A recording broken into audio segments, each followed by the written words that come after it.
ಹರಿ ಈ ಕಾಲದಲ್ಲಿ ಆ ಹರಿಯ ನಾಮಸ್ಮರಣೆ. The whole audience looked at the roof.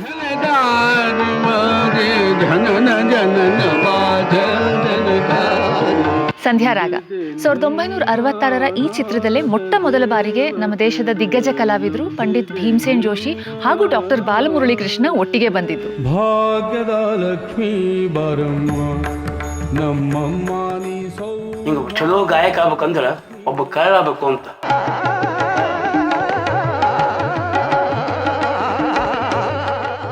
ಕಿರಾಣ ಘರಾಣ ಒಂದ್ ಕಡೆ, ನನ್ನ ಹಾಡು ಕಿರಾಣಿ ಅಂಗಡಿ ಇದ್ದಂಗೆ ಅಂತ.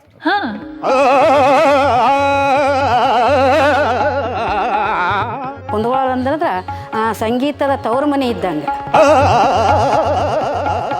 ಸಂಗೀತ ಮೊದಲು ಹೃದಯಕ್ಕೆ ಬಿಟ್ಟಬೇಕು, ಆಮೇಲೆ ನಿಮ್ಮ ತಲೆಗೆ ಹೋಗಿ ಅದು ಪರಿಷ್ಕರಣೆ, ಚರ್ಚೆ, ವಿಶ್ಲೇಷಣೆ, ವ್ಯಾಖ್ಯಾನ, ಕ್ರಿಟಿಕ್ ಎಟ್ಸೆಟ್ರಾ ಎಟ್ಸೆಟ್ರಾ. ನಿಮ್ಮ ಹೃದಯಕ್ಕೆ ಮುಟ್ಟದೇ ಇದ್ರೆ ನೀವು ಹೆಡ್ ವಿಲ್ ನಾಟ್ ವರ್ಕ್. ಅಲ್ಲಿಂದ ಶುರು ಇಡೀ ರಾಗವನ್ನ ಒಂದು ಸಂಗೀತ ಸಾಮ್ರಾಜ್ಯವನ್ನು ಆಡಿಬಿಡ್ತಾ ಇದ್ರು. ಅದು ಬಿಟ್ಟ ಮೇಲೆ ಒಂದು ಮಗು ಇದ್ದ.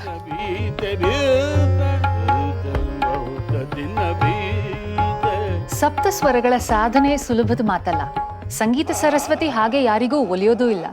ಆದ್ರೆ ನಮ್ಮ ಕರ್ನಾಟಕದ ಒಬ್ಬ ಸ್ವರ ಮಾಂತ್ರಿಕನ ಮೋಡಿಗೆ ಅವಳು ಹೇಗೆ ಹರಿಸಿದ್ಲು ಅಂತಂದ್ರೆ, ಆತನ ಧ್ವನಿ ಸಪ್ತ ಸಾಗರದ ಆಚೆ ಸಹ ಅನುರಣಿಸ್ತು. ನಮ್ಮ ದೇಶದ ಮನೆ ಮನೆಯಲ್ಲಿ ಆತನ ಧ್ವನಿ ಭಜನೆಗಳ ಮೂಲಕ ಕೇಳಿಬಂತು. ಅಂತಹ ನಮ್ಮ ಕರ್ನಾಟಕದ ಹೆಮ್ಮೆಯ ಭಾರತ ರತ್ನ ಪಂಡಿತ್ ಭೀಮಸೇನ್ ಜೋಶಿಯವರ ಜನ್ಮಭೂಮಿಯ ಸುತ್ತಣ ಪಯಣ ಮತ್ತೊಂದಿಷ್ಟು ಮಾತುಕತೆ ಇವತ್ತಿನ 100ಕ್ಕೆ 100 ಕರ್ನಾಟಕದಲ್ಲಿ. ನಮಸ್ತೆ, ನಾನು ವರ್ಷಾ ರಾಮಚಂದ್ರ. ಸಂಸ್ಕೃತಿ, ಸಂವಿಧಾನ, ಸಂವಾದ. Radio Azim Premji university.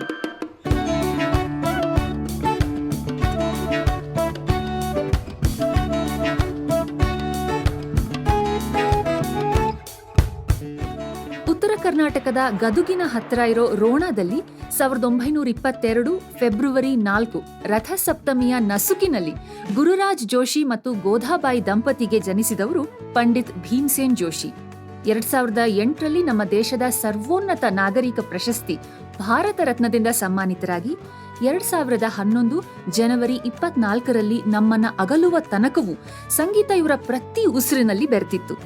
ಸಂಗೀತದ ಒಲವು ಬಾಲ್ಯದಿಂದಲೇ ಇತ್ತು, ಆದ್ರೂ ಅದಕ್ಕೊಂದು ಬಲವಾದ ತಿರುವು ಕೊಟ್ಟ ಕಥೆ ಒಂದಿದೆ. ಇದು ಭೀಮಸೇನ್ ಜೋಶಿ ಅವರು ಹೈಸ್ಕೂಲ್ ಓದಿದಂತಹ ಮುನ್ಸಿಪಲ್ ಶಾಲೆ. ಇಲ್ಲೇ ಅವರ ತಂದೆ ಸಹ ಪ್ರಾಧ್ಯಾಪಕರಾಗಿದ್ರು. 1930ರ ಆಸ್ಪಾಸ್ದಲ್ಲಿ ಗದಗ ಶಹರದಲ್ಲಿ ಒಂದು HMV ಡೀಲರ್ಶಿಪ್ ಇತ್ತು. ಇದನ್ನ MS ಭೂಸ್ತಾ ಅಂಡ್ ಸನ್ಸ್ ನಡೆಸ್ತಾ ಇದ್ರು. ಈ ಭೂಸ್ತಾ ಮಾಲೀಕರು ಏನ್ ಮಾಡ್ತಿದ್ರು ಅಂತಂದ್ರೆ, ಪುಟ್ಟ ಭೀಮಸೇನ್ ಜೋಶಿ ಅವರಿಗೆ ಶಾಲೆ ಆದ್ಮೇಲೆ ಪುಗ್ಗೆ ಡಾನಿ, ಈ ತಿಂಡಿ ತಿನಿಸಿನ ಆಮಿಷವನ್ನ ಒಡ್ಡಿ ಅವರಿಗೆ ಉಸ್ತಾದ್ ಅಬ್ದುಲ್ ಕರೀಂ ಖಾನ್ ಅವರ ಗಾಯನವನ್ನ, ಬೇರೆ ಭಜನೆಗಳನ್ನೆಲ್ಲ ಹಾಕಿ ನೀನು ಹೀಗೆ ಹಾಡು, ಅನುಕರಣೆ ಮಾಡು ಅಂತ ಪ್ರೇರೇಪಿಸ್ತಿದ್ರು. ದಿನಾ ಶಾಲೆ ಆದ್ಮೇಲೆ ಎಲ್ಲಿದ್ರು ಭೀಮಸೇನ್ ಜೋಶಿ ಅಂತಂದ್ರೆ ಇದೇ HMV ಡೀಲರ್ಶಿಪ್ ಅಂಗಡಿಯಲ್ಲಿ, ಇದೇ ಭೂಸ್ತಾ ಮಾಲೀಕರ ಜೊತೆಗೆ. ಒಂದ್ಸಲ ಗದಗ ಶಹರದಲ್ಲಿ ಈ ಭೂಸ್ತಾ ಮಾಲೀಕರು ಗುರುರಾಜ್ ಜೋಶಿ ಅಂದ್ರೆ ಭೀಮಸೇನ್ ಜೋಶಿ ಅವರ ತಂದೆಗೆ ಸಿಕ್ಕಿದ್ರಂತೆ. ಅವ್ರು ಹೇಳಿದ್ರಂತೆ, ಮಾಸ್ತ್ರ ನಿಮ್ ಮಗ ಭಾರಿ ಚಲೋ ಹಾಡ್ತಾನ ಅಂತ. ತಂದೆಗೆ ಆಶ್ಚರ್ಯ, ಅರೆ ನನಗೆ ಗೊತ್ತಿಲ್ಲ, ನಿಮ್ಗೆ ಹೆಂಗ್ ಗೊತ್ತಾತು ಅಂತಂದಾಗ ಅವ್ರಂದ್ರಂತೆ, ಮಾಸ್ತ್ರ ದಿನ ನಿಮ್ ಮಗ ಸಾಲಿ ಬಿಟ್ಮೇಲೆ ನಮ್ಮ ಅಂಗಡಿಲೇ ಇರ್ತಾನ, ದೊಡ್ಡ ಗಾಯಕರ ಹಾಡನ್ನ ಅವ್ರ ಹಂಗ ಅನುಕರಿಸ್ತಾನ, ಭಾರಿ ಗಾಯಕಿ ಕಲಾ ಐತಿ ಅವಂಗ ಅಂತ. ಆಗ ತಂದೆ ಗೊತ್ತಾಯ್ತಂತೆ, ಮಗ ಶಾಲೆ ಬಿಟ್ಮೇಲೆ ಯಾಕೆ ಮನೆಗೆ ಬರಲ್ಲ, ಎಲ್ಲಿ ಹೋಗಿ ಕೂರ್ತಾನೆ ಅಂತ.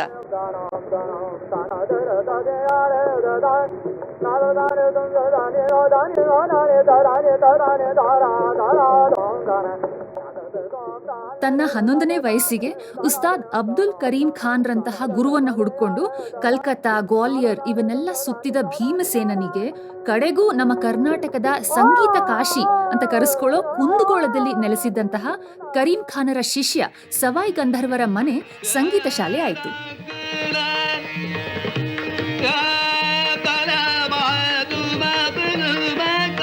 ಅಬ್ದುಲ್ ಕರೀಂ ಖಾನರ ಶಿಷ್ಯರ ಶಿಷ್ಯ ಅಂದ್ರೆ ಪ್ರಶಿಷ್ಯ ಭೀಮಸೇನ್ ಜೋಶಿ ಅವರು. ಅದೇ ರೀತಿ ಜೋಶಿಯವರ ಪ್ರಶಿಷ್ಯರು ಅಂತಂದ್ರೆ ಶಿಷ್ಯ ಮಾಧವಗುಡಿ ಅವರ ಶಿಷ್ಯ ಸುಪ್ರಸಿದ್ಧ ಹಿಂದೂಸ್ತಾನಿ ಗಾಯಕರಾದಂತಹ ಪಂಡಿತ್ ಡಾಕ್ಟರ್ ನಾಗರಾಜರಾವ್ ಹವಾಲ್ದಾರ್. ಪಂಡಿತ್ ಭೀಮಸೇನ್ ಜೋಶಿ ಅವರಿಗೆ ಹತ್ತಿರ ಆಗಿದ್ದಂತಹ ಅನೇಕರು ಕರೆಯುವ ಹಾಗೇನೆ ಇವರು ಸಹ ಆತ್ಮೀಯವಾಗಿ ಭೀಮಣ್ಣ ಅಂತಾನೆ ಜೋಶಿ ಅವರನ್ನ ಸಂಬೋಧಿಸ್ತಾ ಇದ್ದಿದ್ದು. ನಮಸ್ತೆ. ನಮಸ್ಕಾರ. ಜನ ನನ್ನ ಕೇಳಿದ್ರು, ನೀನ್ ಭೀಮಸೇನ್ ಜೋಶಿ ಫ್ಯಾನು, ನಾನು ಯಾಕೆ ಯಾಕೆ ಅವರು ಗ್ರೇಟು, ಯಾಕೆ ಅವ್ರನ್ನ ಅಷ್ಟು ಭಾರತ ರತ್ನ ಅಂತ ಕೊಂಡಾಡ್ತೀವಿ? ನನಗೆ ಹೇಗೆ ಅನ್ಸ್ತೋ ಹಾಗೆ ಅವ್ರಿಗೆ ಒಂದಿಷ್ಟು ಸೂಕ್ತವಾದ ಉತ್ತರ ಕೊಡಕ್ ಪ್ರಯತ್ನ ಪಟ್ಟೆ. ಆದ್ರೆ ಇದೇ ಪ್ರಶ್ನೆ ನಾನು ನಿಮಗೆ ಕೇಳಿದ್ರೆ ನೀವೇನ್ ಹೇಳ್ತೀರಿ? ಭೀಮಣ್ಣವ್ರು ನಾನೇ ಕೇಳಿದ್ದೆ, ಸರ್ ಹೇಗಿದು, how is this monumental success is possible? ನೀನು ಒಂದು ಕೆಲಸ ಮಾಡು, ನೀನೊಂದು ನಾಯಿ ಸಾಕಿದ್ರೆ ಒಂದು 10 ಪ್ರೋಗ್ರಾಮ್ ನಂದು ಕರ್ಕೊಂಡು ಬಾ ನಿನ್ನ ನಾಯಿನ. 11ನೇ ಪ್ರೋಗ್ರಾಮ್ ನನ್ನ ಜೊತೆ ಬರುತ್ತೆ, ನಿನ್ ಮನೆಗೆ ಬರಲ್ಲ ವಾಪಸ್. ಅದು ಅವರಿಗೆ ತಮ್ಮ ಸಂಗೀತದ ಬಗ್ಗೆ ಇದ್ದ ಆತ್ಮವಿಶ್ವಾಸ. ಅದು ಮೂಲತಃ ಪಂಡಿತ ಮತ್ತು ಪಾಮರರಿಗೆ ಏಕಕಾಲದಲ್ಲಿ ಅಪೀಲಾದ ಕೆಲವೇ ಕಲಾವಿದರಲ್ಲಿ ಇವರು ಒಬ್ರು. ಕೆಲವು ಸಂಗೀತಗಾರರು ತುಂಬಾ ಇಂಟೆಲೆಕ್ಚುಯಲ್ ಲೆವೆಲ್ ಅಲ್ಲಿ ಇರ್ತಾರೆ, ಗ್ರಾಮರ್ ಅಂಡ್ ಈಸ್ಥೆಟಿಕ್ಸ್ ಮಧ್ಯೆ ಬ್ಯಾಲೆನ್ಸ್ ಮಾಡ್ಕೊಂಡು ಹೀಗೆ ಹೋಗ್ತಾರೆ. ಒಬ್ಬ ಇತಿಹಾಸ ಮತ್ತು ಸಂಗೀತದ ವಿದ್ಯಾರ್ಥಿಯಾಗಿ ನಾನು ಕಂಡುಕೊಂಡ ಒಂದು ಸತ್ಯ ಏನಪ್ಪಾ ಅಂದ್ರೆ, ಸಂಗೀತ ಮೊದಲು ಹೃದಯಕ್ಕೆ ಮುಟ್ಟಬೇಕು, ಆಮೇಲೆ ನಿಮ್ಮ ತಲೆಗೆ ಹೋಗಿ ಅದನ್ನ ಪರಿಷ್ಕರಣೆ, ಚರ್ಚೆ, ವಿಶ್ಲೇಷಣೆ, ವ್ಯಾಖ್ಯಾನ, ಕ್ರಿಟಿಕ್ ಎಟ್ಸೆಟ್ರಾ ಎಟ್ಸೆಟ್ರಾ. ನಿಮ್ಮ ಹೃದಯಕ್ಕೆ ಮುಟ್ಟದೇ ಇದ್ರೆ then your head will not work at all. ಅಲ್ಲಿಂದ ಶುರುವಾಗುತ್ತೆ. ಹೀಗಾಗಿ ಅವ್ರದ್ದು ನೀವು ದಾಸವಾಣಿ ತಗೊಳ್ಳಿ,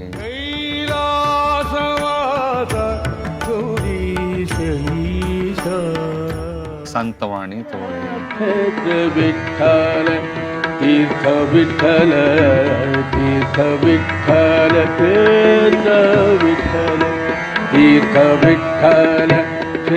ರಂಗಗೀತೆಗಳು ಅಂದ್ರೆ ನಾಟ್ಯಗೀತೆ.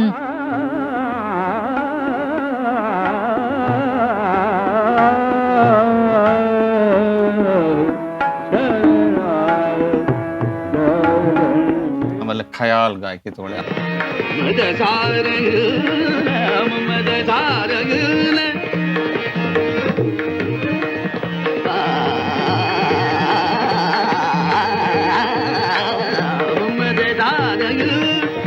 ಆಮೇಲೆ ಸೆಲೆಕ್ಷನ್ ಆಫ್ ದ ರಾಗ ಸಾಂಗ್ಸ್ ಅತ್ಯಂತ ಪ್ರಚಲಿತ, ಮಾಲ್ಕೌನ್ಸ್, ಯಮನ್, ದರ್ಬಾರಿ, ಇದೇ ರಾಗಗಳನ್ನೇ ಅವ್ರು ಆಯ್ಕೆ ಮಾಡ್ಕೊಂಡು ಹಾಡ್ತಾರೆ. ಅವ್ರು ಇನ್ನೊಂದು ಮಾತು ಹೇಳಿದ್ರು, ಬಹಳ ನಮ್ಮ ಕನ್ನಡದ ಜನಕ್ಕೆ ಇನ್ನು ಬಹಳ ಪ್ರೀತಿಯಿಂದ ಅರ್ಥ ಆಗುತ್ತದು, with lot of respect about his own music. ನಮ್ದು ಕಿರಾಣ ಘರಾಣ ಒಂದ್ ಕಡೆ, ನನ್ನ ಹಾಡು ಕಿರಾಣಿ ಅಂಗಡಿ ಇದ್ದಂಗೆ ಅಂತ. ಇದ್ರಲ್ಲಿ ಎಲ್ಲ ಸಿಗ್ತದೆ ನಿನಗೆ ಉಪ್ಪು ಬೇಕಾದ್ರೆ ಉಪ್ಪು ಸಿಗುತ್ತೆ, ಹಿಂಗ್ ಬೇಕಂದ್ರೆ ಹಿಂಗ್ ಸಿಗುತ್ತೆ, ಮೆಂತ್ಯ ಬೇಕಾದ್ರೆ ಮೆಂತ್ಯ ಸಿಗುತ್ತೆ, ಅರಿಶಿನ ಬೇಕಂದ್ರೆ ಅರಿಶಿನ ಸಿಗುತ್ತೆ, ಅಕ್ಕಿ ಸಿಗುತ್ತೆ. So you get the basic ingredient that you need for your life. So ಹೀಗೆ ನನ್ನ ಹಾಡಿನಲ್ಲಿ ಎಲ್ಲ ಸಿಗುತ್ತೆ ನಿಮಗೆ.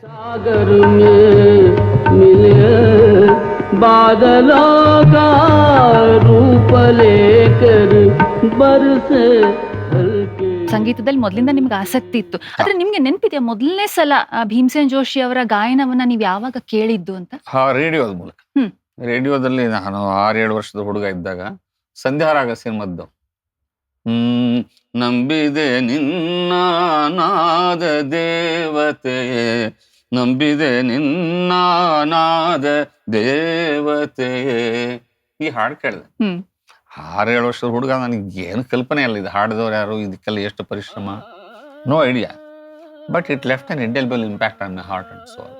ಹಾಡಿದ ಜೀವನದಲ್ಲಿ ಈ ತರ ಹಾಡಬೇಕು, ಈ ಪರಂಪರೆಯಲ್ಲಿ ಕಲಿಬೇಕು ಅಂತ ಒಂದು ಆಸಕ್ತಿ ಆಗಿಂತ ಹುಟ್ಟಿತು.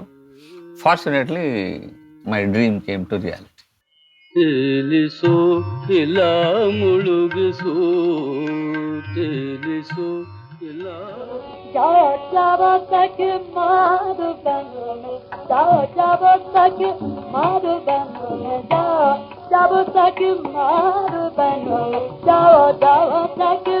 ಕುಂದಗೋಳದಲ್ಲಿರೋ ನಾಡಗೀರ್ ವಾಡೆಯ ಪ್ರತಿಯೊಂದು ಕಂಬ, ಪ್ರತಿಯೊಂದು ಗೋಡೆ ಅದು ಎಷ್ಟು ಸಂಗೀತ ಸಮಾರಂಭಗಳಿಗೆ, ಅದು ಎಷ್ಟು ರೀತಿಯ ಗಾಯಕರಿಗೆ ಸಾಕ್ಷಿಯಾಗಿದ್ದಾವೆ. ನಾಡಗೀರ್ ಅವ್ರ ಜೊತೆಗೆ ನಾನು ಕೂತಿದ್ದೀನಿ. ಈ ವಾಡೆ ಎಷ್ಟು ವರ್ಷ ಹಳೇದು? 300 ವರ್ಷದ ಹಳೇದು. 300 ವರ್ಷ ಹಳೇದಲ್ಲ. ಅಂದ್ರೆ ಈ ನಾವು ಭೀಮಸೇನ್ ಜೋಶಿ ಅವ್ರ ಬಗ್ಗೆ ಮಾತಾಡ್ತಾ ಅವರಿಗೂ ಈ ವಾಡೆಗೂ ಒಂದು ಬಹಳ ಹತ್ತಿರದ ಸಂಬಂಧ ಇದೆ, ಬಹಳ ಹಿಂದಿನ ಕಥೆ ಬೇರೆ ಅದು. ಅದೇನ್ ಕಥೆ, ಮೂಲ ಎಲ್ಲಿಂದ ಶುರುವಾಗಿದ್ದದು? ಮೂಲ ಅಂತಂದ್ರ ಸವಾಯಿಗಂಧರು. ಅವ್ರ ಹೆಸರು ರಾಮಚಂದ್ರ ಕುಂದಗೋಳ್ಕರ್ ಅಂತ. ಅವ್ರ ಸವಾಯಿಗಂಧರ ಅಂತ ಇದು ಬಂದ. ಆಮೇಲೆ ಮುಂದೆ ಅದೊಂದು ಕಾಂಪಿಟೇಷನ್ ಸವಾಯಿಗಂಧರ ಅಂತ ಬಂತು. ಈ ಅಲ್ಲೊಂದು ಫೋಟೋ ಇದೆಯಲ್ಲ, ಅದ ಅಬ್ದುಲ್ ಕರೀಂ ಖಾನ್. ಅವ್ರಿಲ್ಲಿ ಮೈಸೂರು ಮಹಾರಾಜನ ಉತ್ಸವಕ್ಕೆ ಹೋಗುವಾಗ, ದಸರಾ ಉತ್ಸವಕ್ಕೆ ಹೋಗುವಾಗ ಅಲ್ಲಿ ಬಂದು ಇಲ್ಲಿ ಕಾರ್ಯಕ್ರಮ, ವಾರ ಇದ್ದ ಕಾರ್ಯಕ್ರಮ ಅವ್ರು ಹಾಡ್ಕೊತಾ ಕೊಡ್ತಿದ್ರು. ಅದನ್ನ ಸವಾಯಿಗಂಧ ಕೇಳಿ ರಂಗನಗೌಡ್ರು ಇವ್ರಿಗೆ ಕಲಸು ಅಂತ ಹೇಳಿದ್ರು. ರಂಗನಗೌಡ್ರು ಅಂತಂದ್ರೆ ನಿಮ್ಮ ಅಜ್ಜ ಕಲಸು ಇವನ್ನ ಹುಡುಗನಂತಂದ್ರು. ಅದ ಮುಂದೆ ಬೆಳ್ಕೊತಾ ಹೋದ್ರು. ಇದು ಸಭಾಯಗಂಧರ ಮನೆ. ಅಂದ್ರೆ ಬಹುಶಃ ಸಭಾಯಗಂಧ ಇಲ್ಲಿ ಕೊಡ್ತಿದ್ರು. ಸವಾಯಿಗಂಧರ್ವರು ಇಲ್ಲಿ ಕೂರ್ತಿದ್ರು, ಇಲ್ಲಿ ಇಲ್ಲಿ ಕೊಡ್ತಿದ್ರು. ಭೀಮಣ್ಣ ಹೌದು, ಅವರು ಇಲ್ಲಿ ಬಂದಾಗ ಗುರು ಸೇವೆ ಮಾಡಬೇಕಾಗ್ತಿತ್ತು. ಮತ್ತೆ ಹಾಡು ಕೇಳೋದು ಕೇಳಿಕೆಯಿಂದ ಭಾಳ ಕಲ್ತಾರೆ ಅವರು. ಅವ್ರು ಬಗಲ ಹಾಕೊಂಡು ಹಾಡಿದ್ರ ಆ ಕಡೆಗೆ ಬೆಳಕಿಂಡಿ ಇರ್ತದ ಮೇಲೆ ಅಲ್ಲಿತ್ತಂತಂದು ಆ ಬೆಳಕಿಂಡಿ ಬಂದು ಅವ್ರು ಹಾಡು ಕೇಳೋದು ಅವರು ಮಂಗನಂಗೆ. ಹೌದು ಹಂಗೆಲ್ಲ ಕೇಳಿ ಅವರು ಒಂದು ಇಟ್ಟಿದಾಗ ಯಾರ ಹಿಂಗ ಚಲೋ ಗಾಯಕ ಆಗ್ಬೇಕಂದ್ರ ಒಬ್ಬ ಕಳ್ಳ ಆಗ್ಬೇಕು ಅಂತ. ಎಲ್ಲಾರ ಹಾಡು ಏನೇನ್ ಚಲೋ ಅದ ಅಂಶ ಅದ ಅದನ್ನ ತಗೋಬೇಕು ನಾವು, ಅಂದ್ರೆ ನಮ್ಮ ಹಾಡು ಚಲೋ ಆಗ್ತದ ಅಂತ ಹೇಳಿ ಅವ್ರೊಂದು ಹಂಗ PhD ಮಾಡಿದಂಗ ಅವ್ರು ಹಾಡೋದು. ಶಿಷ್ಯರಾಗಿ ಅವರದ್ದೊಂದು ಏನೊಂದು ಶ್ರದ್ಧೆ, ಸಂಗೀತದ ಬಗ್ಗೆ ಇದ್ದಂತಹ ಒಲವು, ನೀವ್ ಯಾವ ರೀತಿ ಅದನ್ನ ಈಗ ನೀವು ನೋಡ್ತೀರಿ ಅದನ್ನ? ಗುರುರಾಜ್ ಆಚಾರ್ಯರು ತಂದೆ ಜೋಶಿ ಅವ್ರ ತಂದೆ, ಅವ್ರು ದೊಡ್ಡ ಸಂಸ್ಕೃತ ಪಂಡಿತರು. ಅವರು ಕರ್ಕೊಂಡು ಹೋಗ್ತಾರೆ, ನೋಡ್ರಿ ನಮ್ಮ ಮಗ ಭೀಮಸೇನ್ ನಿಮ್ಮ ಹತ್ರ ಕಲಿಬೇಕು ಅಂತಾನೆ, ಚಲೋ ಹಾಡ್ತಾನೆ ಅಂತ ಹೇಳಿದ ತಕ್ಷಣ ಅವ್ರು ಸವಾಯಿಗಂಧರು, 1 ನಿಮಿಷ ತಡೀರಿ, ಚಲೋ ಹಾಡ್ತಾನೆ ಅಂತ ನೀವಲ್ಲ ನಾ ಹೇಳ್ಬೇಕು. ಓಹೋ. ತಂದೆ ತಾಯಿಗಳಿಗೆ ಮಕ್ಕಳು ಒಂದು ಆರತಿ ಹಾಡು ಹಾಡಿದ್ರು ಚಂದ ಕೇಳುತ್ತೆ, ಆದ್ರೆ ನಾನು ಹೇಳ್ಬೇಕು. But of course he had lot of respect for Gururacharya, ಅವರ ವಿದ್ವತ್ತಿಗೆ ಪಾಂಡಿತ್ಯಕ್ಕೆ. ತಪ್ಪು ತಿಳ್ಕೊಬೇಡ್ರಿ, ಆ ನಿರ್ಧಾರ ನಾ ಮಾಡ್ತೀನಿ, ನಂಗೆ ಬಿಟ್ಬಿಡ್ರಿ ಅಂತ ಹೇಳಿ ಅವ್ರ ಕಡೆಯಿಂದ ಹಾಡಿಸಿ ಓಕೆ ಇವ್ರು ಕಲೀಲಿ ಅಂತ ಹೇಳಿ ಶುರುವಾಯ್ತು. ಸವಾಯಿಗಂಧರ ಮನೆ ನೀವು ನೋಡ್ಕೊಂಡು ಬಂದಿದ್ದೀರಾ, ಒಂದು ಚಿಕ್ಕ ಮನೆ. If you go back by 50-80 years 100 years, it's even smaller village. ಅಲ್ಲಿ ಏನು ಅನುಕೂಲಗಳಿಲ್ಲ. ನಾ ಹೇಳ್ಕೊಡ್ತೀನಪ್ಪ ನಿನಗೆ, ಆದ್ರೆ ನೀನು ನನ್ನ ಇರೋ ಪರಿಸ್ಥಿತಿಯಲ್ಲೇ ಇರೋ ಅನುಕೂಲಗಳಲ್ಲೇ ಜೀವನ ಸಾಗಿಸ್ಬೇಕು. ಉಳಿದಂತೆ ಫೀಸ್ ಗೀಸ್ ಬಗ್ಗೆ ಅವರೆಲ್ಲೇನು ಮಾತಾಡು. ಆಯ್ತು, ಕಲಿಕೆ ಶುರುವಾಗುತ್ತೆ. ಬೆಳಿಗ್ಗೆ ತೋಡಿ ಅಂತ ಒಂದು ರಾಗ, ಹೌದು, ಮಧ್ಯಾಹ್ನ ಮುಲ್ತಾನಿ ಅಂತ ಸಂಜೆ ಪೂರ್ಯ ಅಂತ 3 ರಾಗಗಳನ್ನ ಒಂದು 5 ವರ್ಷ ಸತತ ಅಭ್ಯಾಸ ಮಾಡಿಸ್ತಾರೆ. Through which he basically taught in the methodology of singing. ಈಗಿನ ಕಾಲದಲ್ಲಿ 3 ರಾಗನ 5 ವರ್ಷ ಅಂತ ಒಂದು ಪ್ರಶ್ನೆ ಬರಬಹುದು. ಅದರ ಮೂಲಕ ಒಂದು ರಾಗವನ್ನು ವಿಸ್ತಾರ ಮಾಡೋ ಪದ್ಧತಿ ಹೇಗೆ, ಅದರ ಒಳ ಪದರಗಳೇ ಹೇಗೆ, ಅನುವಾನ್ಸಸ್ ಎಲ್ಲ ಅವ್ರು ಹೇಳ್ಕೊಡ್ತಾರೆ. ತೋಡಿ ರಾಗದ ಒಂದು ಸಣ್ಣ ಉದಾಹರಣೆ. ಭವಾನಿ ಜಗತ್ ಜನನಿ, ಭವಾನಿ ಜಗತ್ ಜನನಿ, ಭವಾನಿ ಜಗತ್ ಜನನಿ, ದಾಯಿನಿ ಸುಖಕಾರಿಣಿ, दायिनी सुखकारिणी, मुझको तू आधार, मुझको तू आधार, ಭವಾನಿ ಜಗತ್ ಜನನಿ. ಕುಂದಗೋಳದಲ್ಲಿ ಜೋಶಿ ಅವರು ಸಂಗೀತಾಭ್ಯಾಸ ಮಾಡ್ತಿದ್ದಾಗ ಇದೇ ಹೊಂಡದಿಂದ ನೀರನ್ನ ಹೊತ್ತು ತರ್ತಾ ಇದ್ದಿದ್ದು. ಉಳಿದಂತೆ ಇವ್ರದ್ದು ಕೆಲಸ ಏನಪ್ಪಾ ಅಂದ್ರೆ ಗುರುಗಳ ಮನೆಗೆ ನೀರು ತಂದು ಹಾಕಿ. ಕುಂದಗೋಳದಲ್ಲಿ ಆ ಉತ್ತರ ಕರ್ನಾಟಕದಲ್ಲಿ ಇಲ್ಲೂ ಇರಬಹುದು ಪದ್ಧತಿ, ಉಪ್ಪು ನೀರು ಸಿಹಿ ನೀರು ಅಂತ. ಗಂಗೂಬಾಯಿ ಅವರು ಈ ಮಾತನ್ನ ಒತ್ತಿ ಹೇಳಿದಾರೆ ಅವ್ರ ಇಂಟರ್ವ್ಯೂನಲ್ಲಿ. ಜೋಶಿ ಅವ್ರ ಬಗ್ಗೆ ಮಾತಾಡ್ತಾರೆ, ಅವ್ರ ಗುರು ಬಂಧುಗಳೆಲ್ಲ. ನಮ್ಮ ಭೀಮಣ್ಣ ರಗಡ ನೀರು ಹೊತ್ತಾನೆ, ಅವನು ಭುಜ ನೋಡ್ರಿ ಕಾಣಿಸ್ತಾವ ಅಂತಂದು. ಸೊ ಬಾಲಕ ಭೀಮಸೇನ್ ಜೋಶಿ ಅವರ ಕಂಪ್ಲೇಂಟ್ ಗುರುಗಳ ಬಗ್ಗೆ ಏನಂದ್ರೆ, ನೀರು ತರಿಸಿದ್ರು ಅಂತಲ್ಲ, ಮತ್ತೆ ಕೊಡಗಳ ಸೈಜ್ ಚಿಕ್ಕದಿತ್ತು ಅಂತ. ಅಯ್ಯೋ, ಕೊಡಗಳು ದೊಡ್ಡದಾಗಿದ್ರೆ I will make less trips and bring more water and dedicate the same time for music. ಅಲ್ಲ, ಇಷ್ಟು ಶ್ರದ್ಧೆ ಸಂಗೀತದ ಬಗ್ಗೆ. Time management, what we speak in the corporate world nowadays, time management ಇದಕ್ಕಿಂತ ದೊಡ್ಡ ಉದಾಹರಣೆ. ಖಂಡಿತ ಖಂಡಿತ. Dedication, focus, time management.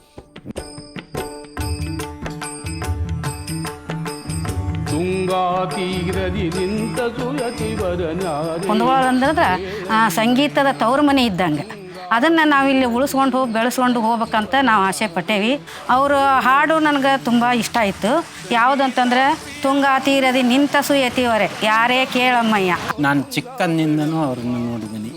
ಪ್ರತಿ ಕಾರ್ಯಕ್ರಮಕ್ಕೂ ನಾವಲ್ಲಿ ಹೋಗ್ತಾ ಇದ್ವಿ. ಆಗ ಭಾಳ ವೈಭವ ಅವ್ರದ್ದು. ಆ ವ್ಯಕ್ತಿತ್ವ ನಾನು ಮತ್ತೆಲ್ಲಿ ಕಾಣ್ಲಿಕ್ಕೆ ಸಾಧ್ಯ ಇಲ್ಲ. ಅವಾಗ ನಾವು ಭೀಮಣ್ಣನೇ ಮಾತಾಡೋದು, ಎಂದು ಏಕವಚನದಲ್ಲೇ ಮಾತಾಡಿದ್ವಿ. ಅವರು ಎಂದೂ ಎಕ್ಸ್ಪೆಕ್ಟ್ ಮಾಡಿಲ್ಲ ಆ ಥರದ್ದು. Very respectable person and serious person. ಆಮೇಲೆ ಊಟ ತಿಂಡಿ ಅಂದರೆ ಅವ್ರದ್ದು ಮ್ಯಾಕ್ಸಿಮಮ್ ಅವಲಕ್ಕಿ ಮಿರ್ಚಿ. ಆದರೆ ಇಲ್ಲಿ ನಮ್ಮ ಟೈಪ್ ಇತ್ತು. ಆದರೆ ಥ್ರೋಟ್ಗೇನು ಇನ್ಫೆಕ್ಷನ್ ಆಗ್ತದೆ ಅಂತ ಆ ಥರದ್ದೇನೂ ಇದ್ದಿದ್ದಿಲ್ಲ. ಒಂದು 1977 ಒಂದು ತೋಡಿ ರಾಗ ಆಡಿದ್ರು ಅವರು ಕುಂದಗೋಳದಲ್ಲಿ. ಅದಕ್ಕೆ 1 hour 40 minutes ಆಡಿದ್ದಾರೆ. ಲೆವರ್ಗೆ 63 ಆಡಿದ್ರಂತೆ, ನಾವು ಕೇಳಿಲ್ಲ. ಅವ್ರ ಪೆಟ್ರಾಗನ ಅದು ತೋಡಿ, ಮಾಲ್ಕೌಸ್, ದರ್ಬಾರಿ. ಅವ್ರು ಭಾಳ ಇದ್ದು ರೀ ಅದ್ರ ಬಗ್ಗೆ, ಸಂಗೀತ ಬಗ್ಗೆ ಭಾಳ ಇತ್ತು. ಅವ್ರಂಗೆ ಯಾರು ಹುಟ್ಟಂಗಿಲ್ಲ ಮುಂದೆ ಯಾರು ಐತಿ. ನಿಮ್ಗೆ ಯಾವ ಹಾಡು ಇಷ್ಟ ಅವ್ರದ್ದು ತುಂಬಾ? ಯಾರ್ದು? ಭೀಮಸೇನ್ ಜೋಶಿ. ಅವ್ರು ಎಲ್ಲ ಹಾಡು ಇಷ್ಟ, ಒಂದ ಅಂತಲ್ಲ, ಎಲ್ಲ ಹಾಡು. ಭಾಗ್ಯದ ಲಕ್ಷ್ಮೀ ಬಾರಮ್ಮ ಆಲ್ಮೋಸ್ಟ್ ಆಲ್ ಎವ್ರಿಬಡೀಸ್ ಫೇವ್ರೇಟ್. ನೋಡೇವ್ರಿ, ಇಲ್ಲಿ ನಾಡಿಗೇರ್ ವಾಡ್ಯಕ್ಕೆ ಬರ್ತಿದ್ರು ಹಾಡ್ಲಿಕ್ಕೆ, ಗಾಯನ ಇದನ್ನ ಮಾಡ್ತಿದ್ರಲ್ರಿ, ಅಷ್ಟು ಗುರುತ್ರಿ ಅದು. ಅಯ್ಯೋ, ಸಾವಿರಾರು ಗಂಟ್ಲೇನು ಜನ ಭಾಳ ಬರ್ತಿದ್ರಿ ಒಳಗೆ, ವಾಡ್ಯನೂ ತುಂಬಿಬಿಡಿದ್ರಿ ಅದು. ಭೀಮಸೇನ್ ಜೋಶಿ ಅವ್ರು ಯಾವ ಹಾಡು ನಿಮಗೆ ಇಷ್ಟ? ಭಾಗ್ಯದ ಲಕ್ಷ್ಮೀ ಬಾರಮ್ಮ. ಏಕೆ? ಅದು ಹಾಡು ಇಂಪಾಗಿದೆ. ಕುಂದಗೋಳದಂತ ಯಾವಾಗಲೂ ಅವ್ರು ಕೊಂಡಾಡ್ತಾ ಇದ್ರು. ಹಿಂದೂಸ್ತಾನಿ ಸಂಗೀತ ಬಗ್ಗೆ ಭಾಳ ಆಸಕ್ತಿ ಇತ್ತು ಅವರಲ್ಲಿ. ಮೂಲತಃ ಅವರು ಕಿರಾಣ ಗರಾಣ ಅಂತ ಎತ್ತಿ ಹಿಡಿದ್ರು ಎಲ್ಲ. ಸವಾಯ ಗಂಧರ್ವರು ರಾಮ ರಂಗಿ ರಂಗಿಲೆ ಅಂತೇಳಿ ಒಂದು ಹಾಡ್ತಿದ್ರು. ಅದನ್ನು ಭೀಮಸೇನ್ ಅವ್ರದ್ದು ಹಾಡಿದ್ದು ನಂಗೆ ಭಾಳ ಸೇರ್ತದೆ ಅದು. ಮನವ ರಾಮ ರಂಗಿ ರಂಗಿಲೆ, ಮನವ ರಾಮ ರಂಗಿ ರಂಗಿಲೆ, ಆತ್ಮ ರಂಗಿ ರಂಗಿಲೆ, मन आत्म रंग रंगिल, मन विश्व रंग रंगिल. ನಿಮ್ಮ ಗುರುಗಳು ಮಾಧವ ಗುಡಿ ಅವ್ರ ಜೊತೆ 27-28 ವರ್ಷ ಇದ್ರಲ್ಲ, ಈ ಎಲ್ಲ ಒಳನೋಟಗಳು ಅವರಿಂದನೇ ಸಿಕ್ಕಿದಲ್ಲ. ಆದ್ರೆ ಅವರದ್ದು ಮತ್ತೆ ಭೀಮಸೇನ್ ಜೋಶಿ ಅವ್ರದ್ದು ಅವ್ರು ತುಂಬಾ ನೆನೆಸ್ಕೊಳ್ಳುವಂತಹ ಯಾವ್ದಾದ್ರು ಒಂದು ಘಟನೆ ಇದೆಯಾ? ಈ ಒಂದು ದೊಡ್ಡ ಪಾಠ ನಾನು ಕಲಿತೆ ನನ್ನ ಗುರುವಿಂದ ಅಂತ ಹೇಳೋದು? ಹೇಳ್ತೀನಿ. ಅವರು ಪುಣೆಯಲ್ಲಿ ಗುರುಗಳ ಮನೆಯಲ್ಲೇ ಇರ್ತಾ ಇದ್ರು. ಯಾರು? ಭೀಮಸೇನ್ ಜೋಶಿ ಅವ್ರ ಮನೆಯಲ್ಲಿ ಮಾಧವ ಗುಡಿ. ಅವಾಗಿನ್ನೂ ಭೀಮಸೇನ್ ಜೋಶಿ ಅವರು ಭಾರತ ರತ್ನ ಅಥವಾ ಪದ್ಮವಿಭೂಷಣ ಜೋಶಿ ಆಗಿರ್ಲಿಲ್ಲ. ಸೊ ನಮ್ಮ ಸಂಗೀತದಲ್ಲಿ ಆಯಾ ರಾಗವನ್ನು ಇಂತಿಂತಹ ಸಮಯದಲ್ಲಿ ಹಾಡ್ಬೇಕು ಅಂತ ಒಂದು ಸಮಯದ ಬಂಧನ ಇದೆ, time theory attach to the raga. ಒಂದ್ ದಿವಸ ದರ್ಬಾರಿ ಮಧ್ಯರಾತ್ರಿವರೆಗೂ ಹೇಳ್ಕೊಟ್ಟಿದ್ದಾರೆ. ಹೇಳ್ಕೊಟ್ಟು ಆಯ್ತು ಮಾಧು ನೀವು ಮಲ್ಕೊ ಹೋಗು ಅಂತ ಹೇಳಿದ್ದಾರೆ. ಭೀಮಣ್ಣವ್ರು ಇನ್ನು ಚಿಕ್ಕ ಮನೆಯಲ್ಲಿ ಇರ್ತಾ ಇದ್ದ ಕಾಲ ಅದು. ಮಾಧವ ಗುಡಿಯವರು should sleep in a passage which will lead to the rest room. ಸರಿ, ಹಿಂಗೆ ಹೋಗೋ ದಾರಿಯಲ್ಲೇ ಒಂದ್ ಕಡೆ ಮಲ್ಕೊಂಡ್ರು. ಇವರು ಗುರುಗಳು ಭೀಮಣ್ಣವ್ರು ಒಂದು ಯಾವುದೋ ಒಂದು ಪುಸ್ತಕ ಓದಿ 2 ಗಂಟೆ ಆಗಿದೆ, ಬೆಳಗಿನ ಜಾವ 2 ಗಂಟೆ ಆಗಿದೆ, ಕರೆಂಟ್ ಹೋಯ್ತು. ಹೋದ ತಕ್ಷಣ ಆಯ್ತು ನಾನು ಮಲ್ಕೊಳ್ತೀನಿ ಅಂತಂದು ಹಿಂಗೆ ರೆಸ್ಟ್ ರೂಮ್ ಕಡೆ ಹೋಗ್ತಾರೆ. ಕಾಲಿಗೇನು ತಾಕ್ತಾ ಇದೆ ಕತ್ಲಿನಲ್ಲಿ. ಏನಿದು? ಅವ್ರ ಹೆಂಡ್ತಿನ ಕರೀತಾರೆ, ಒತ್ಸಲ ತಾಯಿನ ಕರೆದು, ಏನಿದು ಯಾರು? ನಿಮ್ಮ ಮಾಧುರಿ ನಿಮ್ಮ ಶಿಷ್ಯ ಮಲ್ಕೊಂಡಿದ್ದ. ಅವನೇನು ಮಲ್ಕೊಳಕ್ಕೆ ಬಂದಿದ್ದಾನೋ ಸಂಗೀತ ಕಲೀಲಿಕ್ಕೆ ಬಂದಿದ್ದಾನೆ. ಈಗ ಯಾಕ್ರಿ ಈಗ 1-2 ತಾಸಿನ ಹಿಂದೆ ಅವ್ರಿಗೆ ದರ್ಬಾರಿ ಹೇಳ್ಕೊಡ್ತಿದ್ರು. ಪಾಠ ಹೇಳ್ಬೇಕು ಅವನಿಗೆ ಒಂದು ತಣ್ಣೀರು. ಡಿಸೆಂಬರ್ ಚಳಿ ಪುಣೆಯಲ್ಲಿ ಆಗಿನ ಕಾಲದಲ್ಲಿ ಬಕೆಟ್ ತುಂಬಾ ತಣ್ಣೀರು ಚೆಲ್ಬಿಟ್ಟು ಎದ್ದು ನೋಡಿದ್ರೆ ದೈತ್ಯಾಕಾರ ಭೀಮಣ್ಣ 6 ಫೂಟರ್ ನಿಂತು ಬಿಟ್ಟಿದಾರ. ನಾ ಹೇಳ್ತೀನಿ ನಾಗರಾಜ್, ನಾನು ಎಲ್ಲಿದ್ದೀನಿ ಏನು ಗೊತ್ತೇ ಆಗ್ಲಿಲ್ಲ ನನಗೆ. ಈ ಡಿಂಟಿಯನ್ನು ಅಲೋ ಮಿ ಟು ಚೇಂಜ್, ತಗೋ ತಂಬೂರಿ ಅಂತ ಹೇಳಿ ತೋಡಿ ಶುರು ಮಾಡಿದ್ರು ಪಾಠ. ಬೆಳಗಿನ ಜಾವದಲ್ಲಿ ಹೇಳ್ಕೊಡ್ತಾರೆ. ತೋಡಿ ಪಾಠ ಹೇಳ್ಕೊಟ್ರಪ್ಪ, ಅಂಥ ಪಾಠ ನಂಗೆ ಜೀವನದಲ್ಲೇ ನಡೀಲಿ ಅಂತ ಈ ರಿಮೆಂಬರ್ಡ್ ವಿತ್ ಅಬ್ಸಲ್ಯೂಟ್ ಗ್ರ್ಯಾಟಿಟ್ಯೂಡ್. ಅದರಲ್ಲಿ ಕಂಪ್ಲೇಂಟ್ ಅಂತ ಇರಲೇ ಇಲ್ಲ ಅವ್ರ ಧ್ವನಿಯಲ್ಲಿ. ತುಂಬಾ ಕೃತಜ್ಞತೆಯಿಂದ ನೆನೆಸ್ಬಿಟ್ರು. ಹೀಗೆಲ್ಲ ಕಲ್ತಿದ್ದಾರೆ ಅವರು. ಗಾತ ನಾಮ ದಿವಸ ಯಾಮಿನಿ ಭವಾನಿ.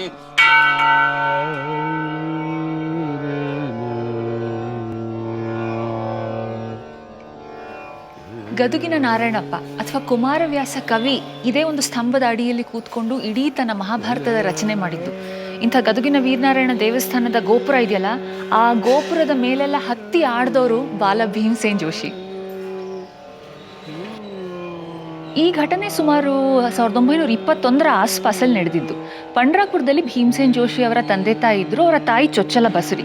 ಆಗ ಏನಾಯ್ತು ಅಂತಂದ್ರೆ, ಗುರುರಾಜ್ ಜೋಶಿ ಭೀಮಸೇನ್ ಜೋಶಿ ಅವರ ತಂದೆ ಕನಸಲ್ಲಿ ಗದುಗಿನ ವೀರನಾರಾಯಣ ಸ್ವಾಮಿ ಬಂದು ಒಂದು ಗಂಟೆಯನ್ನ ಕೊಟ್ಟಿದ್ದಂತೆ. ತಂದೆ ಆವಾಗ ಅನ್ಕೊಂಡ್ರು ಬಹುಶಃ ಗಂಡು ಮಗ ಹುಟ್ಟಬಹುದು, ಅದರ ಮುನ್ಸೂಚನೆಯಾಗಿ ಈ ಒಂದು ಕನಸು ಬಿದ್ದಿದೆ ಅಂತ. ಮುಂದೆ ಭೀಮಸೇನ್ ಜೋಶಿ ಅವರು ಹುಟ್ಟಿದ ಮೇಲೆ ಅವರ ಪ್ರತಿಭೆ, ಸಂಗೀತದ ಬಗ್ಗೆ ಅವರಿಗಿದ್ದ ಅಪಾರವಾದ ಪ್ರೀತಿ, ಇದನ್ನೆಲ್ಲ ನೋಡಿದ್ಮೇಲೆ ತಂದೆಗೆ ಅನಿಸ್ತಂತೆ, ಗದುಗಿನ ವೀರನಾರಾಯಣ ನನಗೆ ಹೇಳಿದ್ದು ನಿನಗೆ ಸುಪುತ್ರ ಹುಟ್ಟುತ್ತಾನೆ ಅಂತಲ್ಲ, ನಾದ ಪುತ್ರ ಹುಟ್ಟುತ್ತಾನೆ ಅಂತ.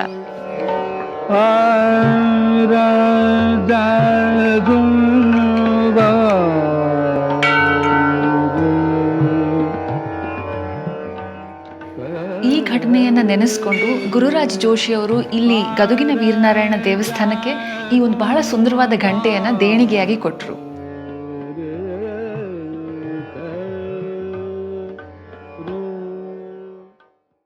ಗದಗದಲ್ಲಿ ಭೀಮಸೇನ್ ಜೋಶಿ ಅವರ ಮೂಲ ಮನೆ ಇದೆ.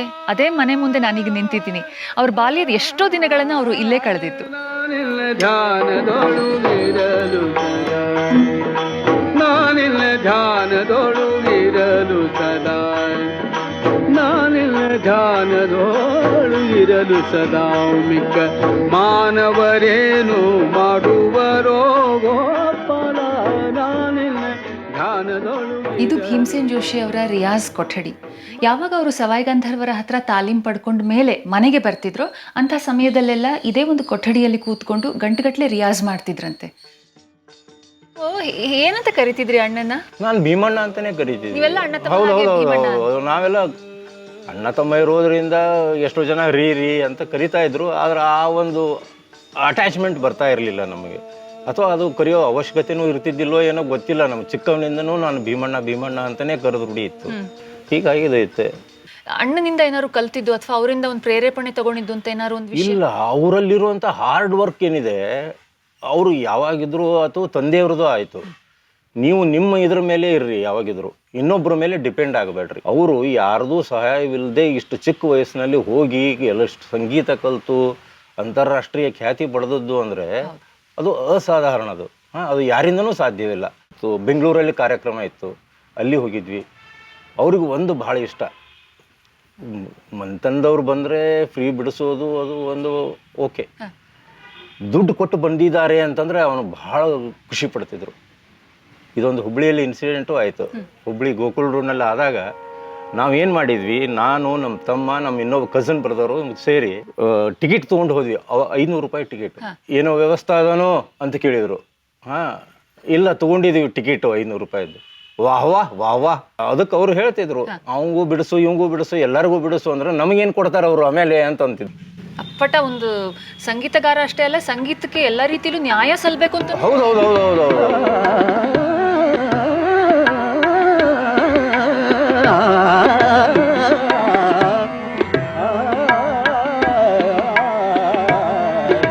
ಅವ್ರದೊಂದಿಷ್ಟು ಆಸಕ್ತಿಗಳು ನಿಮ್ಮ ಪುಸ್ತಕವನ್ನು ಓದ್ತಾ ಗೊತ್ತಾಗುತ್ತೆ. ಎಲೆ ಅಡಿಕೆ ಹಾಕೋ ಒಂದು ಆಸಕ್ತಿ ಇತ್ತು ಅಂತ. ಆಮೇಲೆ ಅವರಿಗೆ ಉತ್ತರ ಕರ್ನಾಟಕದ ಊಟ ತಿಂಡಿ ಬಗ್ಗೆ ಬಹಳ ಆಸಕ್ತಿ ಇತ್ತು, ಕಾರ್ ಡ್ರೈವಿಂಗ್ ಬಗ್ಗೆ ಆಸಕ್ತಿ ಇತ್ತು. ಇದಿಷ್ಟು ಅಂದ್ರೆ ಅವರ ವ್ಯಕ್ತಿತ್ವ ಎಂಥ ಕಲರ್ಫುಲ್ ವ್ಯಕ್ತಿತ್ವ ಅಲ್ಲ ಅಂತ.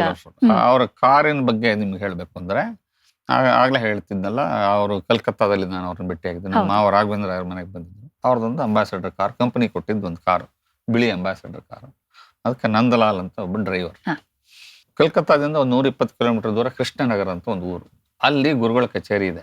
So it's A 3 hours drive from Calcutta. Nandalal ಅವರಿಗೆ ಭಾರಿ ಖುಷಿ, ಭೀಮಸೇನ್ ಜೋಶಿ ತಮ್ಮ ಕಾರಲ್ಲೇ ಕೂತಿದ್ದಾರೆ ಅಂದ್ರೆ ಅವ್ರಿಗೇನು ಆಸ್ ಇಫ್ ಸ್ವರ್ಗನೇ ಸಿಕ್ಕಾಗ. So with utmost care he was driving. ನಾನು, ನನ್ನ ಹೆಂಡತಿ, ನಂದಲಾಲ್, ಆ ಮುಂದಿನ ಸೀಟ್ ಪಕ್ಕದಲ್ಲಿ ಗುರುಗಳು. ಅವರು ಜೋಶಿ ಅವ್ರು ಕೂತಿದಾರಂತ ಹಿ ವಾಸ್ ಎಕ್ಸ್ಟ್ರಾ ಕೇರ್ಫುಲ್. 30-35 ಕಿಲೋಮೀಟರ್ಲ್ಲೇ ಓಡಿಸ್ತಾ ಇದ್ದಾರೆ ಕಾರನ್ನ, ಕೃಷ್ಣನಗರಕ್ಕೆ ಓಡಿಸ್ತಾ ಇದ್ದಾರೆ. ಗುರುಗಳು ನೋಡಿದ್ರು, ಒಂದು ತಾಸು ನೋಡಿ, ಏನಪ್ಪಾ ಜಟಕ ಹೊಡಿಲಿಕ್ಕಿತ್ತಾನಲ್ಲೋ, ಚಕ್ಕಡಿ ತರ ಹೋಗ್ತಾ ಇದ್ದಿಲ್ಲ, ನಾವು ಯಾವ ಕೃಷ್ಣನಗರಕ್ಕೆ ಹೋಗೋದು ಯಾವಾಗ? ಇಲ್ಲ ಗುರುಗಳೇ, ನೀವು ಕೂತಿದ್ದೀರಿ, ಅವ್ನಿಗೆ ಈ ಕಡೆ ಬರ್ಲಿಕ್ಕೆ ಹೇಳು ಅಂತ ಹೇಳಿ ಈ ಟುಕ್ ದಿ ಸ್ಟೇರಿಂಗ್. ಅವ್ರು ಡ್ರೈವ್ ಮಾಡಿ. ಆ ಮಧ್ಯೆ ಎಲೆ ಅಡಿಕೆ ಸಂಚಿ ಅಂತ ಕರೀತಾರೆ. ಹೌದು, ಸಂಚಿ ಅಂದ್ರೆ ಈ ತರ ಒಂದು ಚೀಲ, ಎಲ್ಲ ಐಟಮ್ ಅದ್ರೊಳಗೆ ಸ್ಟೇರಿಂಗ್ ಹಿಂಗೆ ಹಿಡಿದು ಸಂಚಿ ತೆಗೆದು ಒಂದೇ ಕೈಯಿಂದ ಎಲೆ ಅಡಿಕೆ ಎಲ್ಲ ಹಾಕೊಂಡು ಎಲ್ಲ ಮಾಡಿದೆ. ನಂದಲಾಲ್ ಶಿವರಿಂಗ್, ಏನು ಆಯ್ತು ಇವತ್ತು ನಮ್ದು ಅಂತ. He was under control. Totally he was controlling the steering. मैं ड्राइविंग करता नहीं था. एक दफ़ा मैं मैसूर दसरा का फंक्शन होता है ना, वहाँ प्रोग्राम था. हमने कहा चलो सब मिलके गाड़ी में जाएंगे. एक गाड़ी खरीद ली सेकंड हैंड, एक ड्राइवर रख लिया. मुझको मालूम नहीं था कि उसको लाइसेंस नहीं है. वो ऐसे बेचारा पैसे के लिए आ गया। आने के टाइम में एक्सीडेंट किया सातारा के पास, किसी को कुछ नहीं हुआ, 40 फुट नीचे गिरे। गाड़ी पुरानी थी ना इस वक्त, सब बच गए, उनकी पतरा झाड़ होता है। तो वो सोचते थे कि अभी मरना है तो खुद अपने हाथ से मरूं। ಆಮೇಲೆ ಅವರ ಸರಳತೆ ಹೇಗೆಂದ್ರೆ ಇದೇ ಕಾರ್ಯಕ್ರಮಕ್ಕೆ ನಾವು ಹೋದಾಗ ಗುರುಗಳಿಗೆ ಯಾವುದಕ್ಕೂ ಇರಲಿ ಅಂತ ನನ್ನ ಹೆಂಡತಿ ಸುಧಾಮಯಿ ಒಂದು ಮೊಸರನ್ನ ಕಟ್ಕೊಂಡು ಬಂದೆ. ಸುಧಾಮಯಿ ಆ ಮೊಸರನ್ನ ಕೊಡುವ ಒಂದೆರಡು ತುತ್ತು ಅಂತಂದು. ಯಾಕೆ ಗುರುಗಳು ಹಶ್ವಾಗಿದೆ ಒಂದು, ಎರಡನೇದು ಮೊಸರನ್ನ ತಿಂದ್ರೆ ಅವ್ರ ಮನೆಗೆ ಮತ್ತೆ ವಾಪಸ್ ಬರ್ತಾರೆ ಅಂತ ನಂಬಿಕೆ ಇದೆ. So I want to come again ಅಂತಂದು ಅದನ್ನ ಸರಳವಾಗಿ ಅದು ಇಸ್ಕೊಂಡು ತಿಂದು ಹಾಟ್. Very simple man. ಅವರು only between two tanpuras he will roar like a lion. ಹೌದು, ಇಡೀ ರಾಗವನ್ನ ಒಂದು ಸಂಗೀತ ಸಾಮ್ರಾಜ್ಯವನ್ನು ಆಡಿಬಿಡ್ತಾ ಇದ್ರು. ಅವ್ರದ್ದು ಉತ್ತರ ಕರ್ನಾಟಕದ ಅವರ ಭಾಷೆ ಆಗ್ಲಿ ಅಥವಾ ಅವರ ಜಾಗದ ಬಗ್ಗೆ, ಜನರ ಬಗ್ಗೆ ಇದ್ದ ಒಲವಾಗ್ಲಿ ಅವ್ರ ಕಡೆ ತನಕ ಬಿಡ್ಲಿಲ್ಲ. ಖಂಡಿತ. ಇದಕ್ಕೆ ಅಮೆರಿಕಕ್ಕೆಲ್ಲ ಹೋದಾಗ್ಲೂ ಅಷ್ಟೇ ಬಹುಶಃ ಅದೇ ಹೇಳ್ತಿದ್ರಂತಲ್ಲ, ನನ್ಗೊಂದು ಬಕ್ರಿ ಊಟ ಆಮೇಲೆ ವೀಳೆದೆಲೆ ಮಾಧವಗುಡಿಯವ್ರು ಹೇಳಿದ್ ನನಗೆ, ಎಲೆ ಅಡಿಕೆ ಹಾಕೋದು ರೂಢಿ ಅಲ್ಲ, 1,000 ವೀಳೆದೆಲೆ ಕಟ್ಸ್ಕೊಂಡಿದ್ದಾರೆ. 1,000. ಸೊ ಮಾಧವಗುಡಿ ಅವ್ರ ಕೆಲಸ ಏನಪ್ಪಾ ಅಂದ್ರೆ, ಯಾವ ನಿಮ್ ಮನೆಗೆ ಹೋದ ತಕ್ಷಣ ಫಸ್ಟ್ ಫ್ರಿಡ್ಜ್ ನೋಡ್ಬಿಟ್ಟು ಅಲ್ಲಿ ಎಲೆಯನ್ನು ಇಟ್ಬಿಡೋದು, ಸೊ ದಟ್ ಅದು ಫ್ರೆಶ್ ಆಗಿರುತ್ತೆ. ಇನ್ಫ್ಯಾಕ್ಟ್ ಅಲ್ಲಿ ಪ್ರೊಫೆಸರ್ ಅಥಣೀಕರ್ ಅಂತ ಒಬ್ರು ಇದ್ರು ಲಾಸ್ ಏಂಜಲೀಸ್ ಅಲ್ಲಿ. ಜೋಳದ ಬಕ್ರಿ ಸಲುವಾಗಿ ಅವ್ರ ಮನೆಗೆ 4 ತಾಸು ಡ್ರೈವ್ ಮಾಡ್ಕೊಂಡು ಹೋಗಿ ಊಟ ಮಾಡಿ, ಬರೀ ಜೋಳದ ಬಕ್ರಿ ಹೌದು ಊಟ ಮಾಡ್ಕೊಂಡು ಬಂದಿದ್ದ ಘಟನೆನೂ ಇದೆ. Very passionate about food. ಹಚ್ಚಿದ ಅವಲಕ್ಕಿ ಅಂತ ಕಡೆ ಮಾಡ್ತಾರೆ. ಸೊ ಅವರು ಒಂದು 5 ಇವರು ತಬ್ಲಾ ಕಲಾವಿದರು ಎಲ್ಲ ಹಿಂಗ 5-6 ಜನ ಕೂತಿದ್ರು. ಅವ್ರ ಪಾಪ ಮನೆ ಹೆಂಗಸು ಬಹಳ ಲಕ್ಷಣವಾಗಿ ಒಂದೊಂದು ಚಿಕ್ಕ ಪ್ಲೇಟಲ್ಲಿ ಎಲ್ರಿಗೂ ಒಂದೊಂದು ಪ್ಲೇಟ್ ಹೀಗೆ ತಂದು ಕೊಟ್ರು, ಅವಲಕ್ಕಿ ತಂದು ಕೊಟ್ರೆ ಅವರು ಜೋಶಿ ಅವರು, ವೈನಿ ಇಲ್ಲಿ ಬರ್ರಿ, ನೀವು ಕಲ್ಸಿದ್ರಲ್ಲ ಡಬ್ರಿ ಇಲ್ಲಿ ಕೊಡ್ರಿ, ಈ ಪ್ಲೇಟ್ ನೀವು ತೊಗೊಂಡು ಹೋಗ್ರಿ ಅಂತ ಅವ್ರಿಗೆ ವಾಪಸ್ ಕೊಟ್ಬಿಟ್ಟು ಈ ಕನ್ಸ್ಯೂಮ್ ಆಲ್ ಆಫ್ ದ್ಯಾಟ್. ಹಾಗೆ ತಿನ್ನೋದ್ರ ಬಗ್ಗೆನೂ ಸಾಕಷ್ಟು ಆಸಕ್ತಿ. ಖೂಬ್ ಖಾವೋ ಖೂಬ್ ಗಾವೋ ಅನ್ನೋದ್ರಲ್ಲಿ ಸಂಪೂರ್ಣ ನಂಬಿಕೆ. ಅವ್ರದ್ದು ಒಂದು ಬಸಂತ್ ಬಹಾರ್ ಚಿತ್ರದ ಹಾಡಿದೆಯಲ್ಲ, ಕೇತಕಿ ಗುಲಾಬ್ ಜೂಹಿ, ನಂಗೆ ಬಹಳ ಇಷ್ಟವಾದ ಹಾಡು. ಬಟ್ ಆ ಹಾಡಿನ ಪರಿಕಲ್ಪನೆನೇ ಒಂಥರ ವಿಚಿತ್ರ ಅಂತ ನನಗನ್ಸುತ್ತೆ. ಹಿನ್ನೆಲೆ ಇದೆ ಅದಕ್ಕೆ. ಅದೇನಂದ್ರೆ ಅದು ಮನ್ನಾಡೆ ಅವರು ಬಹಳ ಚೆನ್ನಾಗಿ ಹಾಡೋರು. ಅವರು ಶಾಸ್ತ್ರೀಯ ಸಂಗೀತ ಕಲ್ತಿದ್ರು. ಆಮೇಲೆ ಭೀಮಸೇನ್ ಜೋಶಿ ಅವರಿಬ್ಬರ ಮಧ್ಯೆ ಒಂದು ಸ್ಪರ್ಧೆ ಅದು. ಆ ಸಿನಿಮಾದಲ್ಲಿ ಗೆಲ್ಲೋರ್ಗೆ ಮನ್ನಾಡೆ ಹಾಡು, ಸೋಲೋರ್ಗೆ ಭೀಮಸೇನ್ ಜೋಶಿ ಹಾಡು ಅಂತ ಸಂಗೀತ ನಿರ್ದೇಶಕ ಮತ್ತು ಡೈರೆಕ್ಟರ್ನ ಅಭಿಲಾಷೆ. ಮನ್ನಾಡೆ ಹಾಡಿದ ನಿಮ್ಗೇನು ತಲೆಗೆಲೆ ಕೆಟ್ಟಿದೆಯೇನ್ರಿ, ಭೀಮಸೇನ್ ಜೋಶಿ ನಾನು ಸೋಲಿಸ್ಬೇಕು, don't put me into this embarrassing situation. ಇಲ್ಲ ನೀವು ಹಾಡ್ಬೇಕು. ಸೊ ಹಾಗಿದ್ದಾಗ ಮನ್ನಾಡೆ ಅಪ್ಸ್ಕೊಂಡು ಅವ್ರ ಇಂಟರ್ವ್ಯೂದಲ್ಲೂ ಇದೆ, ಹಾಡೋದು ಬೇಡ, ಬೇಡ ಒಂದು 3 ತಿಂಗಳು ಆ ಕಡೆ ಹೋಗ್ಬಿಡ್ತೀನಿ. ಭೀಮಣ್ಣವ್ರು ಹೇಳಿದ್ರೆ, ಇಲ್ಲಪ್ಪ ನೀವು ಹಾಡಿದ್ನ ಕೇಳಿದ್ದೀನಿ, ಅಹಿರ್ ಬೇರೆಯಲ್ಲಿ ಹಾಡಿದ್ದೀನಿ, ಚೆನ್ನಾಗಿ ಹಾಡಿದ್ದೀನಿ, ಅದದು ಪೂಚೋನ ಕೈಸೆ ಮೇಲೆ ಚೆನ್ನಾಗಿ ಹಾಡ್ತೀರಾ, ಹಾಡಿ ಇಬ್ರು ಹಾಡೋಣ, ಒಂದು ಪ್ರಾಕ್ಟೀಸ್ ಮಾಡೋಣ, ನಾನು ಸ್ವಲ್ಪ ಕಡಿಮೆ ಲಯದಲ್ಲಿ ಹಾಡ್ತೀನಿ, ಅದರಿಂದ ಸ್ಪೀಡ್ ಆಗಿ ನೀವೇ ಹೆಚ್ಚು ಹಾಡ್ಬಿಡಿ, ನಿಮ್ಮನ್ನು ಗೆಲ್ಲಿಸ್ಬಿಡ್ತೀನಿ ಅಂತಂದು ಹೊಂದಾಣಿಕೆ ಮಾಡಿಕೊಂಡು ಮೈ ಉಸ್ಕೋ ಜಿತಾ ದಿಯಾ ಅಂತಂದು ಭೀಮಣ್ಣವ್ರು. ऐसा होने से उस वक्त तो अभी मन्ना डे भी शुरू में गाने लगे थे, उस वक्त बहुत घबराए थे। भीमसेन जोशी उनके साथ ये गाऊं और कंपटीशन करूं, उनका हरा भी दूं, ये मुझसे तो होगा नहीं. ಕನ್ನಡದಲ್ಲಿ ಅವರು ಮೊಟ್ಟ ಮೊದಲಿಗೆ ಹಾಡಿದ್ದು ಸಂಧ್ಯಾ ರಾಗ. ಜಿ.ಕೆ. ವೆಂಕಟೇಶ್ ಕೂಡ ಅದಕ್ಕೆ ಒಬ್ಬ ಸಂಗೀತ ನಿರ್ದೇಶಕ. ಅದರಲ್ಲಿ ಕನ್ನಡತಿ ತಾಯೇ ಬಾ ಕಣ್ಮನವ ತುಂಬೆ ಬಾ, ಇದೊಂದು ರಾಗಮಾಲಿಕೆಯಲ್ಲಿ ಓಪನಿಂಗ್ ಒಂದು ಹಾಡಿದೆ, ಟೈಟಲ್ ಕಾರ್ಡ್ಸ್. ಆ ರಾಗಮಾಲಿಕೆಯ ಟ್ರಾನ್ಸಿಷನ್ ಇದೆಯಲ್ಲ, ಅದಕ್ಕೆ ಮಧ್ಯದಲ್ಲಿ ವಯಲಿನ್ ಮತ್ತು ಸಿತಾರ್ ಅದನ್ನೆಲ್ಲ ಜಿ.ಕೆ. ವೆಂಕಟೇಶ್ ಮಾಡಿ ಮ್ಯೂಸಿಕ್ ಮಾಡಿ. ಸೊ ಏರ್ಪೋರ್ಟ್ ಅಲ್ಲಿ ಭೀಮಸೇನ್ ಜೋಶಿ ಅವರು ಬಂದ ತಕ್ಷಣ ನಾನು ಅವ್ರಿಗೆ ಸಾಷ್ಟಾಂಗ ನಮಸ್ಕಾರ ಮಾಡ್ಬಿಟ್ಟೆ. ವೆಂಕಟೇಶ್ ಅವ್ರು ಹೇಳಿ, ಗುರುಗಳಿಗೆ ಹೀಗಿದೆ, ನೀವು ಹಾಡಿಬಿಡಿ ಅಂತ. ಆಗ್ಲಿಪ್ಪ ಹಾಡ್ತೀವಿ. ಅವ್ರ ಸಿಂಪ್ಲಿಸಿಟಿ ಪರ್ಸಾನಿಫೈಡ್ ಭೀಮಣ್ಣ. ಆಮೇಲೆ ಈ ರೆಕಾರ್ಡಿಂಗ್ ಆದ್ಮೇಲೆ ಆ ಸಿತಾರ್ ಫ್ಲೂಟಿನ ಟ್ರಾನ್ಸಿಷನ್ ಕೇಳಿದ್ರಲ್ಲ, ಆ ಬ್ರಿಡ್ಜ್ ಮ್ಯೂಸಿಕ್ ಏನ್ ಕೇಳಿದ್ರು ರಾಗದಿಂದ ರಾಗಕ್ಕೆ, ಅದನ್ನ ಕೇಳಿ ವಾಪಸ್ ವೆಂಕಟೇಶ್ ಅವ್ರಿಗೆ ಇವ್ರು ನಮಸ್ಕಾರ ಮಾಡಿ, ಬಹಳ ದೊಡ್ಡ ಮನುಷ್ಯ ಇದೆಯಪ್ಪ ನೀನು, ಏನು ಬುದ್ಧಿವಂತ ಇದ್ದೀನಿ, ಎಷ್ಟು ಚೆನ್ನಾಗಿ ಮಾಡಿದ್ಯಾ ಅಂತಂದು ಹಿ ರೆಸಿಪ್ರೊಕೇಟ್. ಅದು ಅವರ ಸರಳತನ ಮತ್ತೊಂದು ದೊಡ್ಡತನ, ಹೃದಯವಂತಿಕೆ. ಸೊ ಭೀಮಣ್ಣ ಅವ್ರು ಹೇಳೋದು, ನನ್ನ ಎಬಿಲಿಟಿನ ಚಾಲೆಂಜ್ ಮಾಡ್ತಕ್ಕಂಥದ್ದು ನಾನು ಹಾಡ್ತಿದ್ದೆ, ಅದೇನು ಬರ್ತಾ ಬರ್ತಾ ಬರ್ತಾ ಬರ್ತಾ ಡೈಲ್ಯೂಟ್ ಆಗ್ತಾನೆ ಬಂತು ಹೊರತಾಗಿ ಇಟ್ ನೆವರ್ ಇಂಪ್ರೂವ್ಡ್. ಆದ್ದರಿಂದ I was not very keen. ನಂಬಿದೆ ನಿಮ್ಮನಾದ ದೇವತೆ, ನಂಬಿದೆ ನಿಮ್ಮ. ಸಂಧ್ಯಾರಾಗ 1966 ಈ ಚಿತ್ರದಲ್ಲೇ ಮೊಟ್ಟ ಮೊದಲ ಬಾರಿಗೆ ನಮ್ಮ ದೇಶದ ದಿಗ್ಗಜ ಕಲಾವಿದರು ಪಂಡಿತ್ ಭೀಮ್ಸೇನ್ ಜೋಶಿ ಹಾಗೂ ಡಾಕ್ಟರ್ ಬಾಲಮುರಳಿ ಕೃಷ್ಣ ಒಟ್ಟಿಗೆ ಬಂದಿದ್ದು. ಈ ಎಲ್ಲ ಹಾಡುಗಳ ರೆಕಾರ್ಡಿಂಗ್ ಆಗಿದ್ದು ಚೆನ್ನೈಯಲ್ಲಿ. ಬಂದ್ರು ಪಂಡಿತ್ ಜಿ ಹಾಗೂ ಡಾಕ್ಟರ್ ಬಾಲಮುರಳಿ ಕೃಷ್ಣ. ಎಷ್ಟು ಸುಂದರವಾಗಿ ಅವರಿಬ್ಬರ ಮಧ್ಯ ವಿಚಾರ ವಿನಿಮಯ ಆಯಿತು, ಎಷ್ಟು ಡಿಸ್ಕಷನ್ಗಳಾಯಿತು ಅಂತಂದ್ರೆ ಬಹಳ ಸುಲಭ ರೀತಿ, ಅಂದ್ರೆ ಹೂ ಎತ್ತಿದಷ್ಟು ಸುಲಭವಾಗಿ 2 ಟೇಕಲ್ಲಿ ನಂಬಿದೆ ನಿನ್ನ ನಾದ ದೇವತೆ ಓಕೆ ಆಯಿತು ಅಂತ ಜಿ ಕೆ ವೆಂಕಟೇಶ್ ಹೇಳ್ತಾರೆ. ಆಮೇಲೆ ಈ ಎಲ್ಲ ಅನುಭವ ಎಷ್ಟು ಚಂದ ಇತ್ತು ಅಂತಂದ್ರೆ ಇವರಿಬ್ರು ನಿರ್ಧಾರ ಮಾಡಿದ್ರು ಯಾಕೆ ಇದನ್ನ ನಾವು ಮುಂದುವರಿಸಬಾರ್ದು ಅಂತ. ಈ ಉತ್ತರಾದಿ ಹಾಗೂ ದಕ್ಷಿಣಾದಿ ಶೈಲಿಯ ಗಾಯನವನ್ನ ನಮಗೆ ಜುಗಲ್ಬಂದಿ ರೂಪದಲ್ಲಿ ಮುಂದಿನ ಎಷ್ಟೋ ವರ್ಷಗಳ ತನಕ ಕೇಳಕ್ಕೆ ಸಿಕ್ಕಿದ್ದಕ್ಕೆ ಬುನಾದಿ ಹಾಕಿದ್ದು, ನಾಂದಿ ಹಾಡಿದ್ದು ಇದೇ ಸಂಧ್ಯಾರಾಗ ಚಿತ್ರ.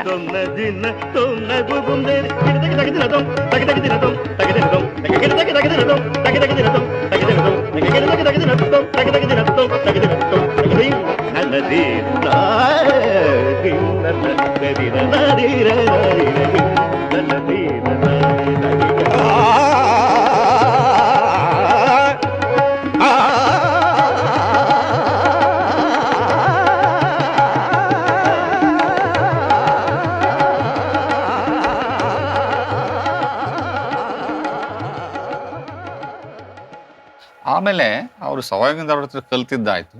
ಒಂದು ಹಂತದಲ್ಲಿ ಅವರು he took a sabbatical leave from concerts. Can you believe this? ಒಬ್ಬ ಪ್ರೊಫೆಷನಲ್ ಕಲಾವಿದ ಆಗಿ 2 ವರ್ಷ ನಾನು ಕಚೇರಿ ಮಾಡೋದಿಲ್ಲ, ತಿಂಗಳಿಗೆ 1 ಅಥವಾ 2 ಕಚೇರಿ ಮಾಡ್ತೀನಿ. It was in great demand by that. ಉಳಿದಂತೆ ನಾನು ಬಿಸ್ಮಿಲ್ಲಾ ಖಾನ್ ಮನೆಗೆ ಹೋಗ್ತೀನಿ, ನಾನು ಫಯಾಜ್ ಖಾನ್ ಮನೆಗೆ ಹೋಗ್ತೀನಿ, ನಾನು ರೋಷ್ನಾರಾ ಬೇಗಂ ಮನೆಗೆ ಹೋಗ್ತೀನಿ, ಅವ್ರು ಪ್ರಾಕ್ಟೀಸ್ ಮಾಡೋದನ್ನು ಕೇಳ್ತೀನಿ. ಹೀಗೆ ಕೇಳಿ ಕೇಳಿ ಕೇಳಿ, ಯಾಕಂದ್ರೆ ಸಂಗೀತ ಶ್ರವಣವಿದ್ಯೆ. ಈಗ ಒಂದೇ ಗುರುವಿನ ಹತ್ರ ನಿಮ್ಗೆಲ್ಲ ಸಿಗುತ್ತೆ ಅನ್ನೋ ಕಲ್ಪನೆ ಸ್ವಲ್ಪ ಕಷ್ಟಕರವಾದದ್ದು. ಸಚ್ ಎ ವಾಸ್ಟ್ ಫೀಲ್ಡ್ ಇದು. ಸೊ ಕೆಲವು ಅಂಶಗಳನ್ನು ಕೆಲವೊಮ್ಮೆ ಬಲ್ಲವರಿಂದ ಕಲಿತು ಕೆಲವು ಶಾಸ್ತ್ರಗಳಿಂದ ಅಂತಿದೆಯಲ್ಲ, ಹಾಗೆ let Nobel thoughts come from all the Windows ಅಂತ ಹಾಗೆ ಬೇರೆ ಬೇರೆ ಎಲ್ಲ ಕಲಾವಿದರನ್ನ ಕೇಳಿ ಕೇಳಿ ಪರಿಷ್ಕರಿಸಿ ಅದರಲ್ಲಿ ತಮ್ಮ ಮನಸ್ಸು ಮತ್ತು ಧ್ವನಿ ಅವೆರಡಕ್ಕೂ ಯಾವುದು ಹೊಂದುತ್ತೆ ಅನ್ನೋದನ್ನ ಫೈನ್ ಟ್ಯೂನ್ ಮಾಡಿ ಫಿಲ್ಟರ್ ಮಾಡಿ ಅದನ್ನ ತಮ್ಮ ಹಾಡಿನಲ್ಲಿ ಅಳವಡಿಸ್ಕೊಂಡು. ಎಷ್ಟು ಮಟ್ಟಿಗೆ ಅಂದ್ರೆ ಕೇಸರ್ಬಾಯಿ ಕೇರ್ಕರ್ ಅಂತ ದೊಡ್ಡ ಸಂಗೀತಗಾರ, ಅವರು ಜೈಪುರ್ ಘರಾಣೆ. ಅವ್ರ ಹಾಡು ಕೇಳಲಿಕ್ಕೆ ಇವಾಗ ಹೆಂಗ್ ಭೀಮ್ಸೇನ್ ಜೋಶಿ ಹೋಗೋರಂತೆ. ಅದು ಭೀಮಣ್ಣನೇ ಹೇಳ್ಕೊಂಡಿದ್ದಾರೆ ಅವ್ರ ಇಂಟರ್ವ್ಯೂನಲ್ಲಿ. ಇವ್ರು ಮುಂದೆ ಕೂತಿದ್ದ ದೇಖೋ ಚೋರ್ ಆಯಾ ಹೇ ಅಂತ ಇವ್ರನ್ನ ತೋರಿಸಿ ಅವರು ದೇಖೋ ಚೋರ್ ಆಯಾ ಹೇ ಮೇರಾ ಗಾನಾ ಚುರಾನೆ ಕೇಳಿ ನನ್ನ ಹಾಡಿನ ಕೆಲವು ಅಂಶಗಳನ್ನ ಕದೀತಾರೆ ಅಂತ. ಹಾಗೆ ಅದು ಕದ್ದಿದ್ದನ್ನ ಯಾವ ತರ ನೀವು ಬಳಸ್ಕೊತೀರಾ, ಅದು ಎಲ್ಲಿ ಯಾವ ಸಿ ಇಮಿಟೇಷನ್ ಬೇರೆ, ಅಡಾಪ್ಷನ್ ಬೇರೆ. ಈಗ ನಮ್ಮ ಫ್ರೆಂಡ್ ಒಬ್ರು ಇಲ್ಲೇ ಬೆಂಗಳೂರಲ್ಲಿದ್ದಾರೆ, ಅವರು ಗುರುಪ್ರಸನ್ನ ಅಂತ ಅವರು ಗಾಯನ ಸಮಾಜದಲ್ಲಿ ಒಂದು ಕಚೇರಿ ಹೋಗಿದ್ರಂತೆ, ಭೀಮಣ್ಣವ್ರ ಕಚೇರಿ ಹೋದಾಗ ಹರಿ ಅಂತ ಹೀಗಂದ್ರು ಭೀಮಣ್ಣ ಒಂದು ಹರಿ ಅಂತ ಹೀಗಂದಾಗ ಈ ಕಾಲದಲ್ಲಿ ಆ ಹರಿಯ ನಾಮಸ್ಮರಣೆ, the whole audience looked at the roof as if Hari is there ಅನ್ನೋ ಥರ, ಆ ಥರ ಒಂದು ವಾತಾವರಣ ಬಿಲ್ಡ್ ಮಾಡಿಬಿಟ್ಟ ಆ ಮನುಷ್ಯ. ಸೊ ಹೀಗಾಗಿ ಇಡೀ ಶ್ರೋತೃಗಳನ್ನ ಜೊತೆಗೆ ಕರ್ಕೊಂಡು ಹೋಗ್ತಕ್ಕಂಥ ಶಕ್ತಿ ಇತ್ತಲ್ಲ, that is how he became a kind of star, or if you want to use the rock star of classical music. ಅದಕ್ಕೆ ಸ್ಟಾರ್ ವ್ಯಾಲ್ಯೂ ತಂದು ಕೊಟ್ಟ ಕಲಾವಿದರಲ್ಲಿ ಇವರು ಒಬ್ರು, ಈ ಕಡೆ ಮನ್ಸೂರ್ ಅವರಿದ್ರು, ಗಂಗೂಬಾಯಿ ಅವರಿದ್ರು, ರಾಜ್ಗುರು ಇದ್ರು, ತಾರಾನಾಥ್ ಇದ್ರು. ಬಟ್ ಅತ್ಯಂತ ಜನಪ್ರಿಯತೆ ಗಳಿಸಿ ಅದನ್ನ ಕೊನೆ ತನಕ ಉಳಿಸ್ಕೊಂಡ ಕಲಾವಿದರಲ್ಲಿ ಇವ್ರದ್ದು ಬಹಳ ದೊಡ್ಡ ಕೊಡುಗೆ. ಹವಾಲ್ದಾರ್ ಅವರೇ, ಬಹಳ ಸಂತೋಷ ಆಯ್ತು. ನಿಮ್ಮ ಗಾಯನ, ನಿಮ್ಮ ನೆನಪುಗಳು, ಹಾಗೆ ಒಂದಿಷ್ಟು ಮಾತುಕತೆ. ಧನ್ಯವಾದ. ನಮ್ಮ ಕನ್ನಡದ ದಾಸವಾಣಿ ಏನವ್ರು ಹಾಡಿದಾರಲ್ಲ, ಅದರಲ್ಲಿ ನಿಮ್ಮನ್ನ ಕಾಡುವಂತಹ ಅಥವಾ ನಿಮ್ಗೆ ಇಷ್ಟ ಆಗುವಂತಹ ಯಾವ್ದಾದ್ರು ಒಂದು ಕಾಯೋ ಕರುಣಾನಿಧೆ ನೀ ಕಾಯೋ ಕರುಣಾನಿಧೆ ನೀ ಕಾಯೋ ಕರುಣಾನಿಧೆ ಕಾಯೋ ಕರುಣಾನಿಧೆ ಖಗವರ ಗಮನ ಖಗವರ ಗಮನ ನೀ ಕಾಯೋ ಕರುಣಾನಿಧೆ ನೀ ಕಾಯೋ ಕರುಣಾನಿಧೆ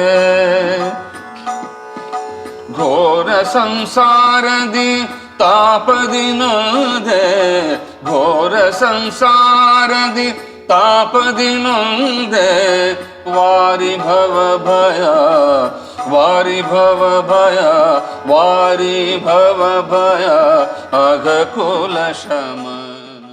ಪಂಡಿತ್ ಭೀಮಸೇನ್ ಜೋಶಿ ಅವರ ಸಂಗೀತ ಮತ್ತೆ ಕೊಡುಗೆಯ ಬಗ್ಗೆ ಕಾರ್ಯಕ್ರಮ ಮಾಡೋದು ಸುಲಭದ ಮಾತಲ್ಲ. ನನಗೂ ಸ್ವಲ್ಪ ಹೆದರಿಕೆ ಇತ್ತು. ಆದರೂ ಅವರ ಜೀವನದ ಒಂದಿಷ್ಟು ಸ್ವಾರಸ್ಯಕರ ಘಟನೆಗಳು ಮತ್ತು ಅವರ ವ್ಯಕ್ತಿತ್ವ ಇದ್ರ ಬಗ್ಗೆ ಒಂದು ಸಣ್ಣ ನೋಟವನ್ನ ಬೀರುವಂತಹ ಪ್ರಯತ್ನ ಅಷ್ಟೇ. ಕಾರ್ಯಕ್ರಮ ನಿಮಗೆ ಹೇಗನ್ನಿಸ್ತು? ಹಾಗೆ ಭೀಮಸೇನ್ ಜೋಶಿ ಅವರು ಹಾಡಿರುವಂತಹ ಗೀತೆಗಳಲ್ಲಿ ನಿಮ್ಗೆ ಯಾವ್ದಾದ್ರು ಅಚ್ಚುಮೆಚ್ಚಿಂದಿದ್ರೆ ಖಂಡಿತ ಅದ್ರ ಬಗ್ಗೆ ಕಮೆಂಟ್ನಲ್ಲಿ ತಿಳಿಸಿ. ಇದೇ ರೀತಿ ಇನ್ನೊಂದಿಷ್ಟು ಉತ್ತಮ ಕಾರ್ಯಕ್ರಮಗಳಿಗೆ radio Azim Premji university YouTube ಚಾನೆಲ್ನ ಸಬ್ಸ್ಕ್ರೈಬು ಮಾಡಿ. ನಮಸ್ಕಾರ. ಗುರು ಮಹಿಪತಿ ಪ್ರಭೋ ಅನಾಥ ಬಂಧೋ ಚರಣದ ಭಜನೆಲಿ ಚರಣದ ಭಜನೆಲಿ ಚರಣದ ಭಜನೆಲಿ ಇರಿಸನ್ನ ಮನ ಕರುಣಾನಿಧೆ ನೀ ಕಾಯೋ ಕರುಣಾನಿಧೆ ನೀ ಖಗವರ ಗಮನ ಕಾಯೋ ಕರುಣಾನಿಧೆ ಕರುಣಾನಿಧೆ ಕರುಣಾನಿಧೆ.